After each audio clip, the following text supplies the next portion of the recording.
और जिसका प्रणाम की बड़ी सुंदर व्याख्या है श्रीमद् भागवत में।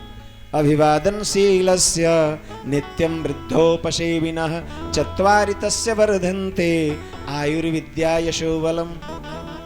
और संसार में सबसे कम हुआ है, नहीं है तो केवल प्रणाम करना। हम अभिवादन करना भूल गए।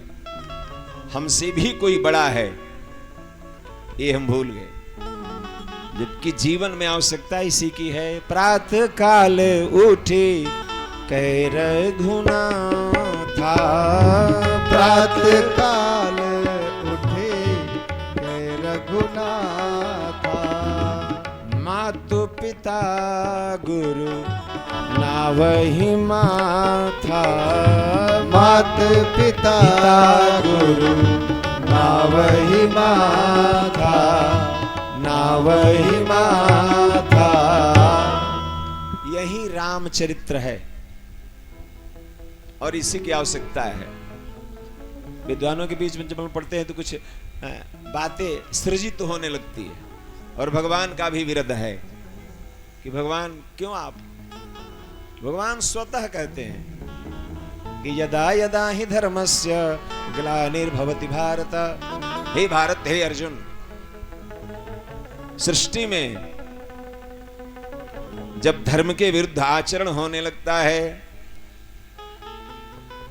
अभ्युत्थानाय धर्मस्य तदात्मानं सृजाम्यहम्। मैं सृष्ट होता हूं, मैं बनता हूं, मैं प्रादुर्भूत होता हूं। भगवान जन्म के विषय नहीं, भगवान का जन्म नहीं होता है। क्या महाराज भगवान का, भगवान तो कहते हैं कि तदात्मानं सृजाम्यहम्, मैं सृष्ट होता हूं, मैं बन जाता हूं। लेकिन आपका तो जन्म हुआ, भय प्रकट कृपाला। कहा कि जन्म का तो अभिनय था, लेकिन जन्म भी होता है। सो अज प्रेम भगति बस कौशल्या के गोद, श्री जसुमत के गोद। प्रेम जब परवान चढ़ता है तो परमात्मा भी पराभूत हो जाता है, पराजित हो जाता है। लेकिन आप में प्रेम कितना है, आप कितने अच्छे प्रेमी हैं। संसार में सबसे अभाव प्रेम का है। वैसे तो जिधर देखो उधर बस इश्क के बीमार बैठे हैं। हजारों मर गए पर सैकड़ों तैयार बैठे हैं। ये इश्क मिजाजी है। और इश्क हकीकी क्या है कि प्रेम जब अनंत हो गया। संतत्व की परिभाषा क्या है? आप 60% अंक लेके पास कर जाएंगे तो फर्स्ट डिवीजन की डिग्री आपको सरकार दे देगी। 50 में सेकंड डिवीजन हो जाएंगे, 45 में थर्ड डिवीजन हो जाएंगे। लेकिन आप संत हो गए, इसका प्रमाण पत्र किसी ने कुछ बनाया?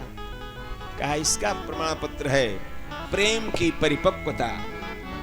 प्रेम जब अनंत हो गया तो रोम रोम संत हो गया। प्रेम जब अनंत हो गया रोम रोम संत हो गया।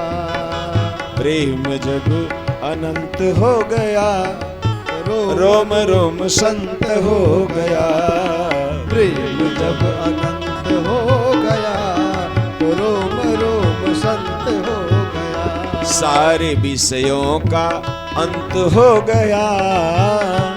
सारे विषयों का अंत हो गया। रोम रोम संत हो गया। सारे विषयों का अंत हो गया।